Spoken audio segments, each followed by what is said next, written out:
Hello friends, अभी हाल ही में UP triple SC ने एक एग्ज़ाम कंडक्ट करवाया है पीटी का। 28 और 29 अक्टूबर को एग्ज़ाम हुआ है और 4 पालियों में पेपर हुआ है।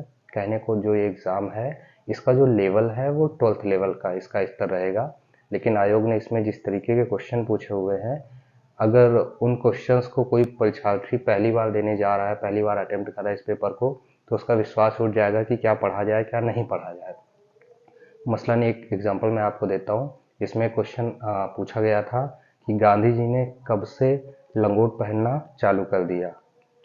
अब अगर इस तरीके के क्वेश्चन एक आयोग पूछेगा जिसके ओर छोर का कोई पता ना हो, या जिसको पूछने का कोई मंतव्य ना पता हो कि किस वजह से क्वेश्चन पूछे जा रहे हैं और इससे किस तरीके से किसी व्यक्ति की योग्यता का निर्धारण हो सकता है, तो इस तरीके के एग्ज़ाम का कोई मतलब नहीं होता है।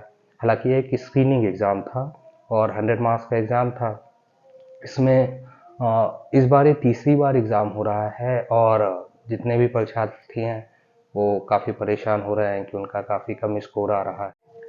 क्योंकि जो रीजनिंग वाला पार्ट था वो भी काफ़ी टफ था। इसके अलावा जो मैथमेटिक्स वाला पार्ट था उसमें जो डीआई पूछी गई थी वो भी काफ़ी टफ पूछी गई थी, जिसकी वजह से जो ओवरऑल स्कोर है आउट ऑफ 100 वो काफ़ी नीचे जा रहा है।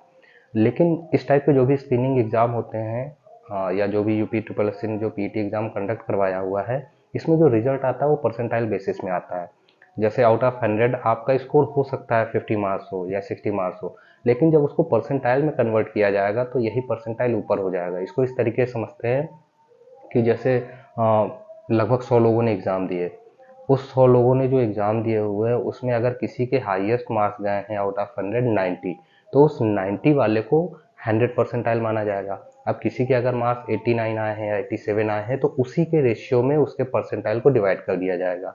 तो आगे जो भी वैकेंसी निकलेगी उसमें परसेंटाइल के आधार पर उनको आगे के लिए सेलेक्ट कर लिया जाएगा या उनकी छटनी कर ली जाएगी, उनको शॉर्टलिस्ट कर लिया जाएगा। तो जिन लोगों का भी एग्ज़ाम खराब हो रहा है या जिन लोगों को लग रहा है कि उनका स्कोर कम हुआ है, उनको बहुत ज़्यादा परेशान होने की आवश्यकता नहीं है। वो इसलिए क्योंकि ये किसी एक इंडिविजुअल के साथ नहीं हो रहा है, सभी के साथ ये हो रहा है। और सभी जितनी भी चारों पालियों में जो एग्ज़ाम हुए थे, वो चारों पालियों के एग्ज़ाम में सेम लेवल था।